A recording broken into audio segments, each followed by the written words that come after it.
PT പീരീഡിൽ മറ്റ് സബ്ജക്റ്റുകൾ എടുക്കുന്നത് ഇനി നടക്കില്ല. PT പീരീഡിൽ PT തന്നെ എടുക്കണം. സ്കൂളുകളിൽ കായിക പഠനം നിർബന്ധമാക്കി. നല്ല കാര്യം തന്നെയാണ്. അതിന് പണ്ട് ഞാൻ പഠിച്ചുകൊണ്ടിരുന്നപ്പോഴും ഇത് തന്നെയാണ്. ഡ്രില്ലിൻ്റെ സമയത്ത് ചിലർ ക്ലാസ് എടുക്കും.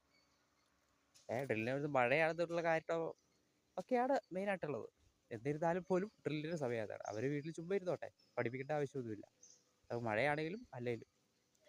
അപ്പോൾ പഠിക്കുന്നത് നല്ല നല്ല കാര്യം തന്നെയാണ്. എല്ലാവരും ഈ പഠിത്തം എന്ന് പറഞ്ഞ് ഇങ്ങനെ ഇരുന്ന് കഴിഞ്ഞാൽ അത് ചിലപ്പോൾ ഓവറായിട്ട് ചെയ്യും. അപ്പോൾ നമ്മുടെ ശരീരത്തിന് അതൊരു വലിയ ബാധിക്കേണ്ട കാര്യങ്ങൾ തന്നെയാണ്. അത് പഠനം എന്ന് പറഞ്ഞ് ഇങ്ങനെ പ്രഷറുകളൊക്കെ വരുന്ന സമയത്ത് അത് ഭയങ്കര ടെൻഷനൊക്കെ കുറയ്ക്കാനുള്ള നല്ലതാണ്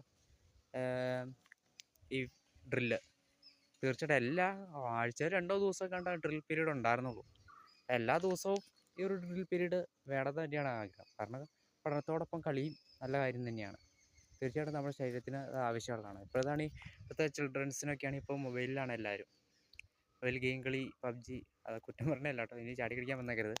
അതൊക്കെ നല്ലതാണ്. പക്ഷേ എന്നിരുന്നാൽ പോലും നമ്മുടെ ശരീരത്തിന് ഏറ്റവും കൂടുതൽ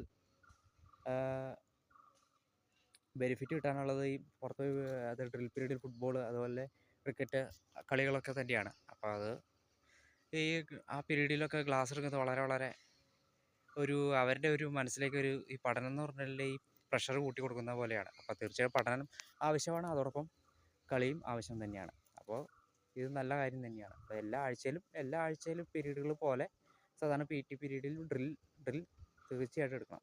അതായത് PT പീരീഡ് തന്നെ എടുക്കണം.